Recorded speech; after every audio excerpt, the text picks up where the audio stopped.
ভারতীয় মহাকাশ বিজ্ঞানে ফের নয়া ইতিহাস। ৮টি উপগ্রহ নিয়ে মহাকাশে পাড়ি জমালো ভারতের পোলার স্যাটেলাইট লঞ্চ ভেহিকল বা PSLV-C-35। সোমবার সকাল ৯টা ১২ মিনিটে অন্ধ্রপ্রদেশের শ্রীহরিকোটা সতীশ ধাওয়ান মহাকাশ গবেষণা কেন্দ্র থেকে উৎক্ষেপিত হয় PSLV-C-35। উপগ্রহগুলিকে পৌঁছে দিতে সময় লাগে ২ ঘন্টা ১৫ মিনিট। দেশের মহাকাশ গবেষণার ইতিহাসে ইসরোর এই মিশন নিঃসন্দেহে জটিলতম, কারণ এই প্রথম দুটি আলাদা আলাদা কক্ষপথে স্থাপিত হবে ৮টি উপগ্রহ। এর মধ্যে রয়েছে ইসরোর তৈরি SATSCAN-1, যা সমুদ্র এবং পরিবেশ নিয়ে নতুন তথ্য দেবে। রয়েছে ৫টি বিদেশি উপগ্রহ এবং বম্বে IIT ও বেঙ্গালুরুর PS বিশ্ববিদ্যালয়ের পড়ুয়াদের তৈরি ২টি উপগ্রহ। এতদিন এই সাফল্যের দাবিদার ছিল বিশ্বের হাতে গোনা কয়েকটি মহাকাশ গবেষণা কেন্দ্র। এদিন ইসরোর মুকুটেও যুক্ত হল নতুন পালক।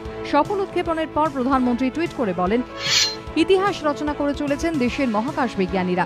দেশকে গর্বিত করার পাশাপাশি ১২৫ কোটি দেশবাসীর হৃদয় জয় করেছে তাঁদের কৃতিত্ব। ইসরোর বিজ্ঞানীদের অভিনন্দন জানিয়েছেন রাষ্ট্রপতি প্রণব মুখোপাধ্যায়।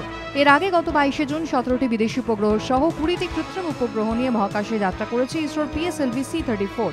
এবার ৮টি উপগ্রহকে ২টি আলাদা কক্ষপথে পৌঁছে দিল PSLV-C-35।